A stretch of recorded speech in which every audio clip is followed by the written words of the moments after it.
Welcome back, Shalligators. Today we are going to talk about Sydney Sweeney apparently calling off her engagement to that person she was engaged to. Whatever, who cares? There's a lot we could talk about here. There's a lot of different topics. But what I think we should focus on today is when the good guy isn't the right guy and or the right person at the wrong time. And this is truly, I think it's something we don't talk about enough. We're so focused on the fuckboys and, you know, falling for the wrong person. What about if we encounter a guy who's great / fine, or maybe he's amazing and perfect on paper, but it's just not kind of panning out that way? Or he is perfect in real life, but you're just not in the headspace to move forward in the direction he wants to go in. What do you do? How do you deal with this? I'm going to unpack the psychology behind this because it might mean something very good. It could mean something bad, and I'm going to level with it. And I'm just going to give you a little pep talk to get you through this for the good of everyone. But before we get started, guys, come and hang out with me. I forgot to tell you about this on YouTube. I am doing a meetup next Saturday in Santa Monica, California at the Mystic Journeys bookstore. This place you've heard me talk about here and in the Shallon, like my own personal psychic. Her name is Athena. She has radically changed my life. She is like 1 part spiritual advisor, 1 part tarot reader, and like 5 parts therapist. She has made a huge impact in my life. And if you come, you can get a tarot reading from her, plus another amazing intuitive named Wendy Allenby. The event is next Saturday, April 5th from 1 to 4 p.m. Even if you're not into psychic shit, who cares? Come make some friends. It is hard to make friends in California. I grew up here. I know. I think there's only like 10 tickets left. Go ahead and click down below. And speaking of coming and hanging out with me, you guys, my Paris trip is coming May 3rd through 10th. And now we have payment plans. We've been trying to get this going, so we finally did. My trips are not mid. They're luxury all the way. They're planned to perfection. Again, amazing, fun girls are going to come. You're going to meet your besties, the best travel buddies. I'm with you 24/7. You'll be so fucking sick of me. It's going to be great. So click the links for both of those. Also, check out my Substack. I'm writing a blog again. It's just fun. It's free. No stress. Gets straight to your inbox right down below. Okay, Sydney Sweeney. So here's what we know. She has been with this dude, Jonathan Peter. His face is shaped like a face. His name is shaped like a name. I don't know. Just sort of like details not available. I don't know. He is 41, Sydney is 27, and they have been together since 2018. I cannot do the math because I am in fact a YouTuber. I'm not fucking NASA, okay? So I think, what was she like, 20 or something when they met? 21? And they've been engaged for years. I think they got engaged 2019. I don't know. They have been together a long time. Now, our man, Jonathan Peter he was smart to lock her down. He saw her potential, he saw her tits, and realized she was going to be a big star and wanted to put a ring on it. And I think she maybe at that time in her life when she was like just kind of getting going in Hollywood, he's a producer. These creative industries, whether it's music, influencing, movies, whatever it is, honestly, any career when you're young is scary. It's scary. And to have this one part of your life like anchored and settled is very appealing. That's a really good offer sometimes. But we always have to be on the lookout for making fear-based decisions. And listen, girl, that can happen when you're 22 or when you're 42 or when you're 32. This is not necessarily only specific to a certain age. I think you're more susceptible to certain types of fear-based decisions at different points at like different ages. Like, I don't think she's like, oh yes, let me get engaged because my fertility is waning. Like, you know, that's not on her mind. But I knew a lot of girls who got married right out of college because then no one was asking them, but what's going on with your career? It's, you're a bride. Because there is no celebration around a woman like a wedding or babies. And I say plural because my friends who have a baby, singular baby, you know what they always hear? So when are you having more? Oh, you don't want an only child. They're so weird. I am an only child. Okay, fine, I get what they're saying. It's the big celebration. It's the big thought-ending cliche. You know what I mean? When you're a bride, no one's like, okay, yeah, whatever, the wedding venue, that does, blah, blah, blah. What's going on at work? Are you going for that promotion? What do you mean you're not trying to make partner? Are you still studying to pass the bar? Those are unfun conversations. They want to focus on like, oh, but you're being validated as a woman. You're going to get married. Phew, now you exist. And I saw a lot of my sorority sisters take that bait, and they've been with these people since the fucking beginning of time, and their careers are like fine, but they never chased their dream in their heart. Maybe they didn't have any. I don't know. I always did, so I assume other people do. I could be completely wrong about that, honestly. I think a lot of people don't give a fuck. I don't think a lot of people have dreams in their heart. What do you think? Have you always had like, if it's not, I was talking about this in the Shallon the other day because I was up in a lady meeting with a producer about my upcoming reality show. Do you guys remember that time people tried to cancel me and it actually just made me more famous? If somebody could cancel me again, that'd be great. I could win a fucking Oscar, I bet. And I was talking in a Shallon video about like how thankful I was to be in LA. And there really is just this magic sprinkled over the city. Like in Hollywood, you see the billboard and you're like, oh my God, like who could be in that restaurant? Who lives in those houses? It is a magical place. And I got to pause and say, holy shit, I'm part of that magic. Like I'm gonna have a show. I'm meeting with this huge producer in the reality space. He's like the Elon of reality. Wow. And I had wanted this before I even knew the name for what I wanted. Does that make sense? Like when I had longed for this magic, show business, whatever you want to call it, since I was like 5, since I knew how to want. It's what I wanted. And then I didn't have like a name for it. When I was young, this career that I'm doing here right now, all of this, it hadn't even been invented yet. But I knew that longing was in my heart for it.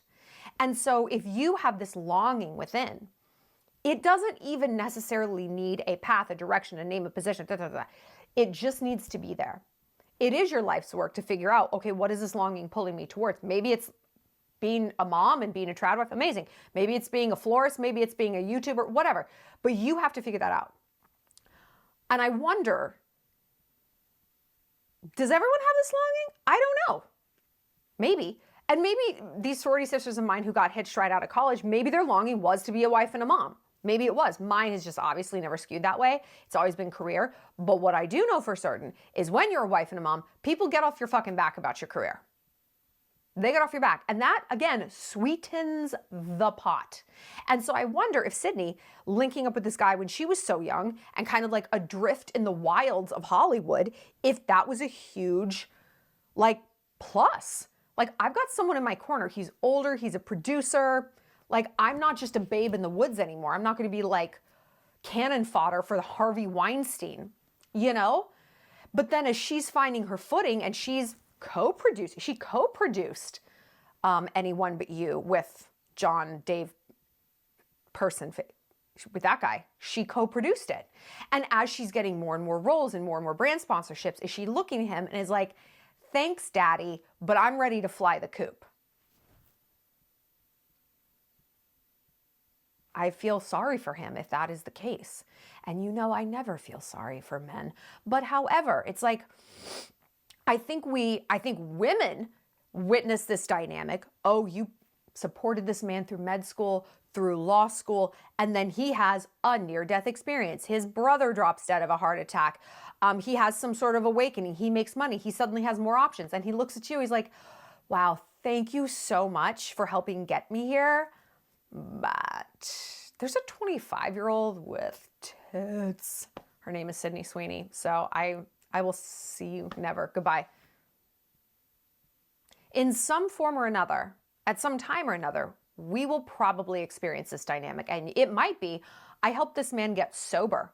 I helped him get over his mommy issues. I built him up for the next woman while he destroyed me for the next man.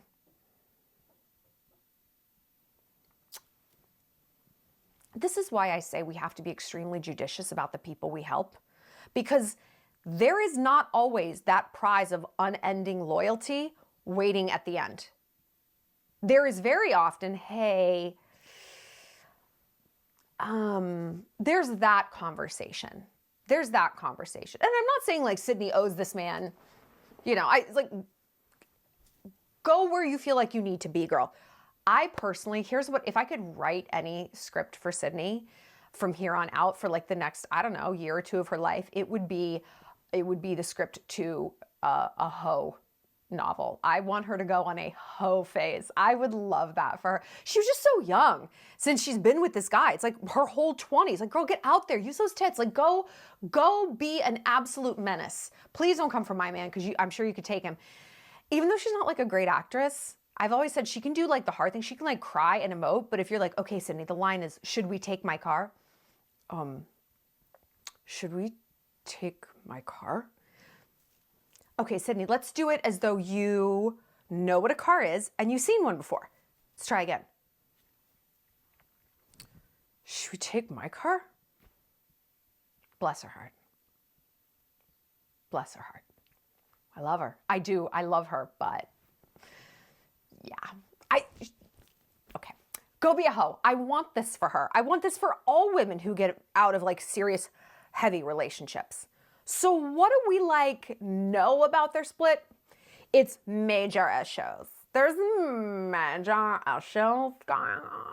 Well, yeah, no shit. They called off a wedding. And I believe the reports they called off a wedding because she's just posting like hoe photos on the beach with no ring. So I'm like, okay, good. Oh, there was always a lot of red flags around this relationship because I went like on this sort of like weird Sydney Sweeney binge after I saw Anyone But You and like cried the whole way through it. Something was going on in my life, but like I loved it. I just cried through the whole thing. I thought it was so fucking cute. And I like loved her and Glenn Powell and I'd like grab her by the back of the neck on a red carpet. I was living for them. And she would do a lot of interviews and she would talk about her, like this lake house she bought. She never shuts up about lakes. I've never seen anything like it. And she would always talk we this, we that. But the we was her dog. It was literally never her fiance. She gave like one interview where she's like, yeah, I'm in a steady relationship, blah, blah. But every other interview she gave, that man was 0% to be found. And I'm not saying you need to be like, hey, here's our favorite position. But just be like, my fiance and I love to make dinner and like, oh, Jonathan helped me, or Dave, whoever he is, helped me pick out the wallpaper and we had so much fun decorating. I don't know, like it's just weird to talk about, oh, I bought this new house and I moved in and here's my life. Here's what my day-to-day life is. Let me completely blank out my life partner. Especially when like he's a producer.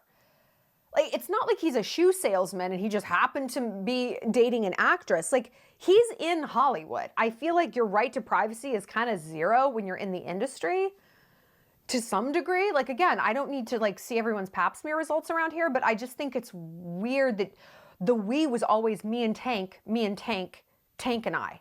It was the dog. I was like, that is really suspect. Like, no photos. No nothing. And her Instagram is very like normal girl, you know, like we're at the lake, it's a barbecue, I'm in a furry outfit making popcorn with my friends. It would be not weird to be like, I'm giving my fiance a kiss, I'm sitting on his lap, we're cooking dinner, we're on a plane. It was sus to me. It was sus. Like, I'm dating and a guy that I'm dating is like, you know, because we were talking about the TV show. He's like, I don't think I could be part of that. I'm like, no. I would never thrust someone in the spotlight like that. Like, I'm not casting a boyfriend. I'm dating and then I'm going to do something. But it's a difficult line to walk. But I'm like, listen, I would not, if you're like, I never would want to be on your Instagram. No, that's not cool with me. I would want to show you as any girlfriend would want to show her boyfriend in just like the normal ways. And if that's like a no, that's weird. On either end, I think it's weird if a guy's like, absolutely don't ever fucking don't even say that you know me. I think that's weird. And vice versa. If someone's like, I will never post you. Okay. Maybe it's different in Hollywood. I don't know. Let's discuss in the comments. Tell me what you guys think. Like, when do you post someone? And how much do you post? Oh, wait. Okay, wait a minute. Hold on. I need to ask you. Are you guys keeping up with the House and Habit drama with Candace Owens? Are you? If you are, Tell me about it in the comments because I want to do a video on this, but if it's just like too niche, then no. But tell me what you think the topic would be. I kind of want to think like copycats and jealous girls. I mean, I'm Team Candace, like I love her, and always her logic is just kind of undefeated in this case. Like she's Jessica Krause, is that who she is? She poked the wrong bear. So stupid. So stupid. Anyway, back to Sydney. Okay, what can we learn from this? The right person, the wrong time. I mean, who knows what this man-shaped man is like behind the scenes. Let's just assume that he's just normal and they had a normal relationship and she's kind of the one that outgrew. Because again, she's 27, he's 41. That is a huge difference, not just in terms of age, because you know I've dated younger, in terms of life arenas. I talk about life arenas a lot when we talk about age gap relationships. Like you could be 23 dating an 18-year-old, you graduated from college, they're still in high school. That's a massive life arena difference. But on paper, it's 5 years. Like dating someone who's 35 to 40, big fucking whoop. But it depends on the life arenas. And Sydney, yes, she's like in her 20s, he's early 40s. So he was like 30s, she was early 20s when they met. But her life arena has hugely changed. His career is much more probably even. He's much more established. She's just like, oh, everything's popping off for her. So her life arena is changing in the way that it would if she was like graduating from college, which if she wasn't an actress, it's probably exactly what she would have been doing. You know, like would we have looked at a 35-year-old man dating a college sophomore and been like, the fuck do these two have in common? You know, that's when you put in those contexts, I don't know. Tell me what you think. But yeah, let's say that he's just normal and that this is a timing differential. That if she had met him 10, 15 years later, or they had been closer in age, or she had not been an actress or something, like she just worked in an office and her career, like she didn't have this huge pop in her career, could they have made it? These are the questions that will drive you out of your mind insane. These are not questions that are worth asking yourself. And you know, I am the girl who's always encouraging you to ask questions. Don't ask yourself these ones. Tim McGraw said in a song, Red Rag Top, there's no such thing as what might have been. It'll drive you out of your mind. And it is the truest thing ever. There's no such thing as what might have been. Well, if I was a different age, but you're not. But you're not. Well, if the timing was better, but it isn't. Timing is one of those things that fucks you such a mind fuck. Some of the best dating advice I've ever received is you can't just fall in love with the person, you have to fall in love with their circumstances. Because you don't date potential. We don't date the future, we date where we're at. And this is also a mind fuck because it could be that where you're at right now, this snapshot is perfect. People change their minds. People change their minds. I deal with this with dating. I don't want kids, and I'm like very sure about that. But it's like, is my partner like, yeah, no, I don't want kids either. Okay, well, if you're younger, you have time to change your mind. You're also a man, even if you're my age, you have time to change your mind because your fertility goes on forever. So it's like, are you going to change your mind? This is the risk of pairing up with anyone. You're going to grow as people, I hope. Are you going to grow in the right direction? Together. There's not a wrong direction, but is there a disparate direction? And it sounds like Sydney and gentleman person grew in opposite directions, or she just grew at a pace as one does when they're young and chasing their dreams. It's like, oh, these huge quantum leaps, and then it's like, and then there's a downshift, and oh my God, that's a tragedy, and then there's a huge quantum leap. When you're older, things are much more even. Things are much more even. You've done those fireworks. You now want the fireplace, don't you? What do you do if you are in a position, perhaps that Sydney's in, where it's the right person at the wrong time, or they're perfect on paper, but there's just something missing? Well, as I can tell you from being in those situations that ended in a divorce, girl, get out. Get out. Get out. Okay? Get out. But he's such a wonderful person, and I don't want to hurt his feelings. Oh, you don't think wasting a man's time hurts his feelings ultimately? You don't think that the kindest possible thing you could do for a quality man who you are just not on the same page with, you don't think the kindest thing you can do is set that man free so that he can find his perfect match? We cannot be those bitches who can only see things through the lens of ourselves. And by that I mean, we have been with men who wasted our time, right? Wasted our fucking time, wasted our perky tit years, our fertility, our money, our options.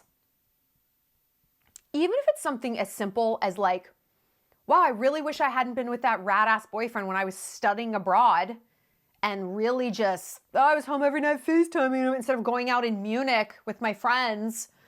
Or like a vacation, like just little micro examples like that. Like he ruined my freshman year at ASU. She ruined my prom night. Like we know what it's like to have our time wasted. And so we cannot sit here and be like, he's an amazing man, he's a quality man. But I'm a little too chicken shit to let him go. So I think I'm gonna waste his time. We cannot do that. We cannot do that. But I know. It is so hard to throw away these amazing men when, oh, I'm sorry, are we hoarding these garbage fuckboys like a dragon sitting on its eggs? Oh, I can't give him up. He vapes all day. I love him, Daddy, I love him. God forbid we give those guys up. No, but the good ones we have to throw back? You know what? Yeah. How about we don't keep either one? How about we don't keep the vaping garbage boys and we don't keep the really good guys that we're just not clicking with, whether it's logistics, whether it's sexual chemistry, whether it's future goals, whatever. What if we were just strong enough to walk away? Because here's what we're doing. We are demonstrating mad strength. You don't think it's energy and effort and a white knuckle, like overcoming of cognitive dissonance in your mind to hold on to a fuckboy who doesn't respect you? You think it's not effort to stay with a man where it is not fucking working, even though he is a good guy, but you're like, I am stifled right now. I am stifled right now. I don't want to be a wife. I don't want to be a girlfriend. I don't want to do this. You don't think that takes effort? That I have been in both of those situations more times than I can count. And being single or just being brokenhearted pales in comparison to the emotional output of those situations. Because in those situations, like I said, you have cognitive dissonance. That is the tension in your brain that's what I want does not match how I'm living. What I want does not match the circumstances. I want a man who's going to love me. Oh, this guy told me he'd fuck my friend if I wasn't around. Okay. Hey, this man is boring and he stifles me, but he's a really good dude and I'm here. And that's cognitive dissonance, okay? And cognitive dissonance, every study in the world will tell you, creates cortisol. Cortisol creates, cancer, obesity, high blood pressure, heart disease, bad skin, bad sleep, bad hair, bad everything, bad fucking everything, bad mood. Creates bad mood. So if you're like, well, I don't want to feel the pain of walking away from the fuckboy or from the good guy, you are in pain. You are in pain. And this is why I left my marriage. This is why I've left relationships. I mean, I was married to an incredible, wonderful man. And believe me, the thought crosses my mind a lot that if we met today, we probably would work out. We're in completely different emotional places. We're in physically different places. We both live in the country. But there's no such thing as what might have been, okay?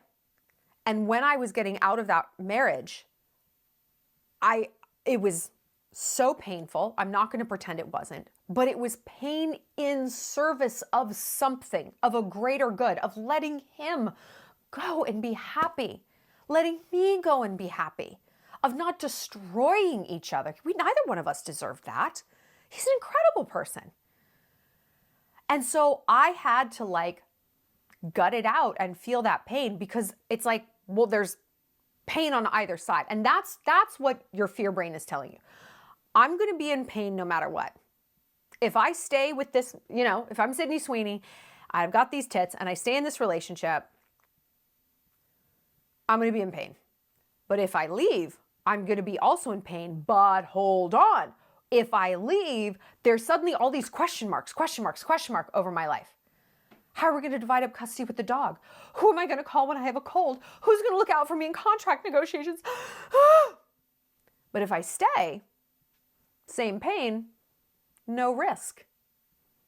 Very few question marks. I know what I'm going to get. I don't love it, but I know what it's going to be. And what is our brain? Our brain is the risk machine.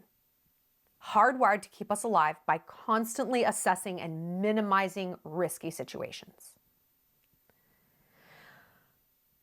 Thing is, though, that worked great for our cavemen, right? Their needs were pretty basic. We're not cavemen. That's the amygdala reptile brain keeping us alive. Okay, I'm alive. Now the fuck what? Like, now what? Oh, I'm alive.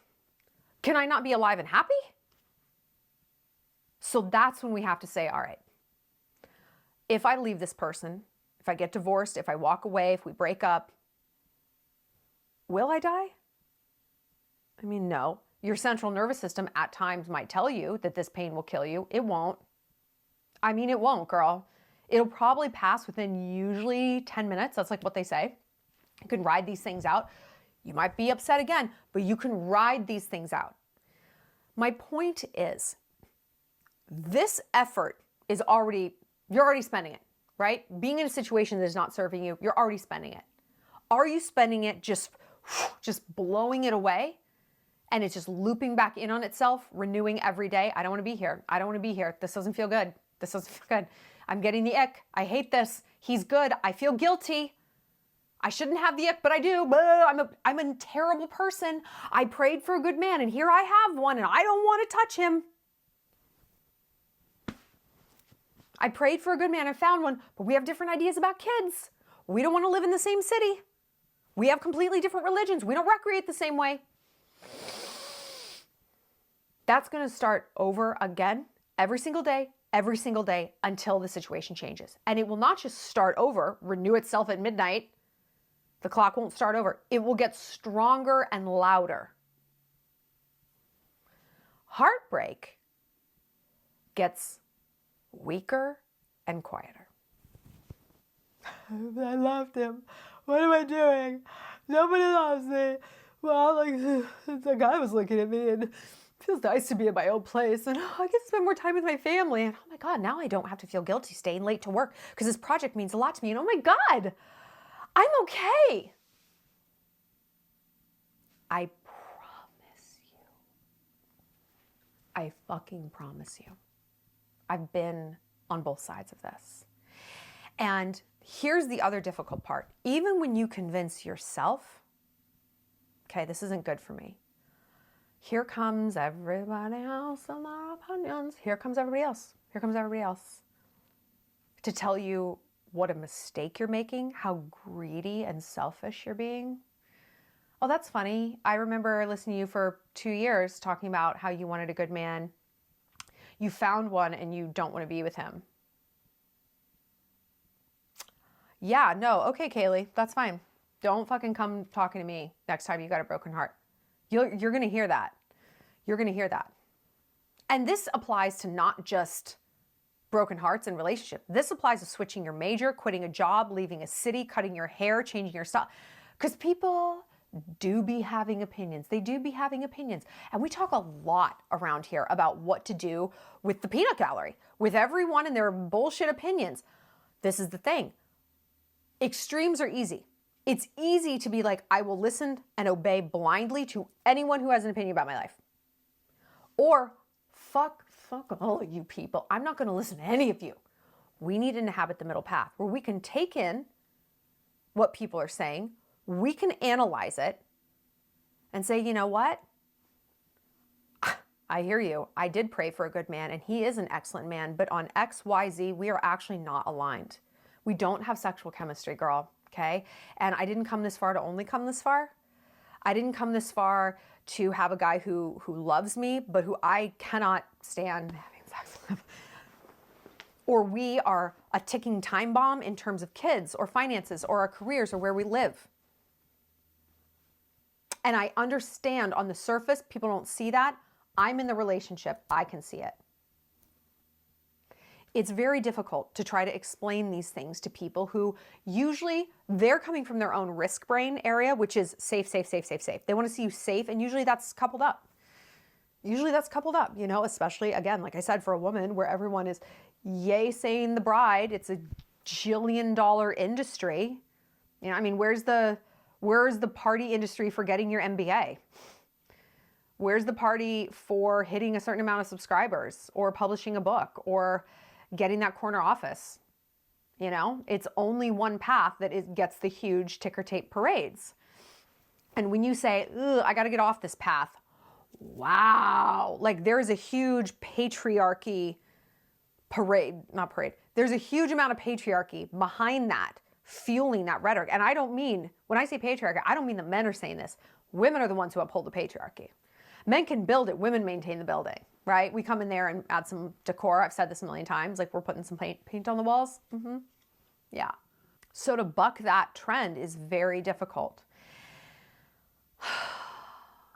And you know what? We have to be real with ourselves about, does some of these people kind of have a point? Do some of these people have a point? I look back when I was in my 20s and even my early 30s, and I would meet good guys, and I was like, ugh. I was talking to my friend about this the other day, that like kindness is very high on my list of what I want in a partner. And when I was in my 20s, I was like, what is that word? I've never even heard that word. To me, that would be synonymous with beta male. Like soft dick, clammy hand, beta male, kindness. It would just seem like a huge puss thing. Not attractive at all. And I don't want, obviously we don't want a wussy beta male, but like someone who's kind is like, they're thoughtful. They remember how you take your coffee. They say, come here, when you've had a bad day. They can just be still and quiet with you. I was not looking for that then because first of all, I was not able to give that. I was too unstable. I was young, just, you know, how we kind of all are when we're young. But I was not able to be alone with myself. I was not emotionally healed. I was still gathering my traumas. Forget about healing from traumas. I was still accumulating them. Like my traumatic era was in full fucking swing. It was in full swing. So no, I hadn't healed from things. I was busy out there committing them. So the idea to be with someone stable was like, what? I wanted someone dramatic and exciting and flashy. I need to live life, eat up life. That's where I was at. And so it takes some real long looks in the mirror and some real honesty with yourself to be like, am I just going to scorch every nice guy that comes along? Because in reality, I'm too unstable to understand that stability is a good thing. If you're in the Shallon entourage, you've watched this play out in reverse with the wolf. My ex, my lord of chaos, who was so accustomed to / addicted to chaos that he literally told me I felt unsafe to him because I was too healthy.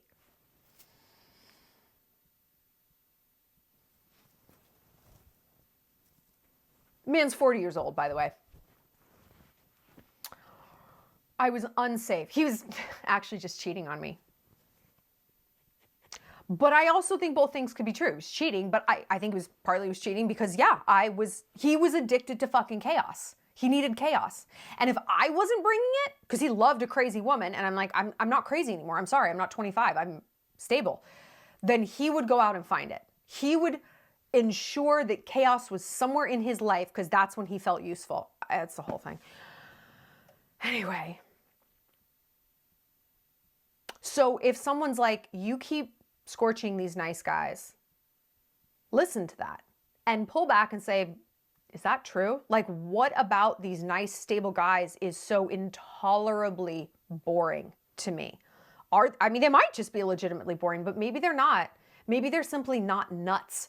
And maybe they don't let you play all the horseshit games that you've been used to playing. Ugh, I know. Basically, do you kind of need to grow up? And I didn't, at the time when I was acting like this, like when I was in my chaos monster phase, when I was in my 20s, I didn't clock it as like, oh, this is a function of me being immature, like super emotionally immature, like kind of low emotional intelligence. I didn't clock it like that. I was like, this is simply my personality.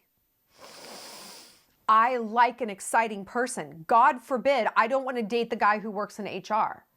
I want to date the hedge fund who's like blowing coke and closing deals, or he's a music producer, or he's a rock star, I met him in Mykonos. Like, sorry that I just want a big, exciting life. Don't be sorry, but don't tell yourself you're wifey.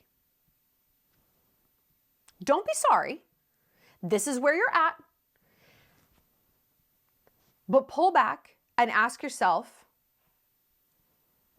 is this a function of not being that healthy? Because I was very much that person. Like, I'm a rock star of a person. And I still love travel. I love someone with an exciting career that they're passionate about. But it's mellowed, like all of this like craziness has like concentrated. It's the same feelings that I get, minus the weird manic bullshit that surrounded it. So it's like, before, when I would have to date a rock star or a hockey player, the core of what I really loved about those men was they were very, very ambitious, and they were authentically aligned and doing like what God put them on the earth to do. I found that incredibly magnetic. That's what I wanted for myself. That's what a hurt locker is. It's not someone you want to date, someone you want to be. But it was wrapped in this mania. I love that they're addicted to coke. I love that they're gone like 200 days out of the year. Like, I love that they might be cheating on me. Like, on the surface, if you ask me that, like, no, I don't like that. Well, I kept gravitating towards it because it's like that manic shell that I needed to crack and shuffle away to get to the core of what I wanted, which was aligned and ambitious men. Now, that's all I date. And they're not addicted to drugs, and they're not crazy and chaotic. And that's why the wolf and I didn't last. Because I'm like, this is no longer cute to me. I understand what it is I'm after. You are the one who needs to still wrap everything in the shell of mania. I don't. So if you are like, why can't I ever like the nice guy? That is in fact the thread to pull on. Why can't you? What is it you like about the non-nice guys? What's under there? And what crazy packaging have you started to normalize? I just like that he's a really passionate person. Okay, you can have a passionate man who respects you. That's definitely possible. But you have to understand what your shell is. Like, you have to understand what this bizarre candy coating is you've put around traits that are actually very positive, but you put this yucky wrapping around it. Because if you don't understand that, you're always going to scorch the nice guy. And you are going to feel bad about yourself, and you are going to feel fundamentally broken. And at some point, that's not going to just be a spook story in your mind. That you're going to be right. There is something broken, and you're not fixing it. This is the thing with like our broken parts. They're all fixable. I mean, they are. I watch people do it all the time. I've done it. I've seen my friends do it. They're completely fixable. But you got to know what it is. You don't go to the doctor and you're like, I broke a bone. And they're like, cool, let's wrap your foot. They're like, which bone is it? They don't just like, well, there's some antibiotics. I don't get the fuck out. It's $6,000. You can't change what you don't acknowledge. What's going on? And if you don't figure that out, yeah, a lot of good guys are going to come through your life. And you're not going to understand why you can't connect with them. And you're going to get older, and you're going to start to hate yourself. And you're going to circle back around to these guys, and you're going to want them back. And the history is just going to repeat itself. You're going to scorch them again And they're going to hate you more, and you're going to hate yourself more. And you know who does this all the time? Men. I mean, is this not what all of our exes do? They're obsessed with us, but they scorch us to the ground. Then they come back, oh, I'm sorry. That's what the wolf did to me. Came back, oh. And then couldn't not ruin it again. Because there was just not the self-awareness to figure out the fuck's going on here. And even if there was that self-awareness, there was not action with the self-awareness.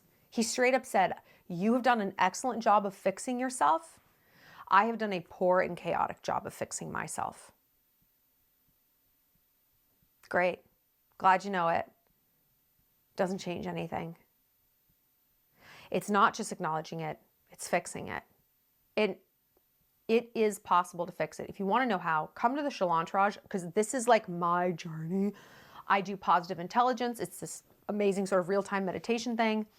Mindset coaching. If you want to join Laura St. John's course, click the link down below. I got a nice little discount for you guys. Exercise, being alone, habit stacking, eating right, praying, being sober. Like, it is possible. But yeah, it's effort. But like we said in the beginning, sorry, my back is fucking killing me. I know I'm acting like my body's moving really weird. I'm like, anyway, okay, so this is what you do. My back hurts. Jess, I'm sorry. I'm going to do my stretches. Like we said in the beginning, you are expending this energy, girl. But are you doing it just to start the clock over next day, a clock that's getting louder and messier, is just going to get worse and worse? Or are you doing this in service of something greater, of something positive, of something good? The choice is yours. Let me know what you guys think. Who should Sydney date? I want her with Glenn Powell. I do. I want this. I love her. Girl, go out, be a hoe, do whatever you want. Let me know what you guys think about the House and Habit / Candace Owens drama, if you're into that. And yes, I still am gonna have videos coming up about Selena Gomez saying I love you first to Betty Blanco. Blech, clown. I love you guys, I'll see you later. Mwah. Oh, and come to my LA meetup, April 5th. Tickets are down below. We've only got like 10 left. And like I said, we've got some payment plans set up for Paris so that it's more affordable and accessible than ever. Because you know what? Everyone should access luxury. I love you girls. I'll see you later. Mwah.